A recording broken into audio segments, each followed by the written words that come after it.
आज आपण शिकणार आहोत स्लिप स्टिच कसे करायचे. तर पहिल्यांदा एक स्लिप नॉट बनवून घ्या. व्हिडिओमध्ये दाखवल्याप्रमाणे आपण एक स्लिप नॉट बनवून आता त्याच्यानुसार एक फाउंडेशन चेन रेडी करूया. फाउंडेशन चेन म्हणजे साखळी रेडी करून घेऊया. स्लिप स्टिच वापरून आपण स्टिचेस जॉईन करतो, राउंड्स कंप्लीट करतो आणि नीट फिनिशिंग मिळवतो. क्रोशेट बिगिनर्ससाठी हा स्टिच खूप इम्पॉर्टंट आहे.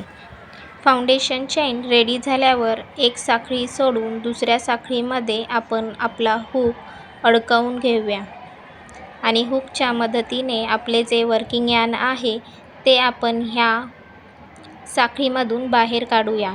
आणि आता हे जे दोन लूप आहेत त्यातला एक लूप आपण पहिल्या लूपमधून बाहेर काढूया. अशाच प्रकारे परत दुसऱ्या साखळीमधून आपण वर्किंग यार्न काढून घेऊया. नवीन लूपमधून जुना लूप बाहेर काढून घेऊया व्हिडिओमध्ये दाखवल्याप्रमाणे. परत पुढच्या साखळीमधून आपण आपला वर्किंग यार्न बाहेर काढूया आणि जुन्या लूपमधून तो लूप बाहेर काढून घेऊया. अशा प्रकारे आपला हा स्लिप स्टिच रेडी होतो.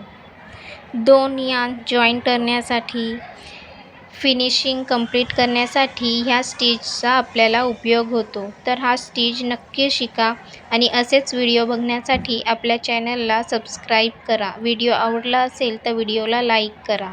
धन्यवाद.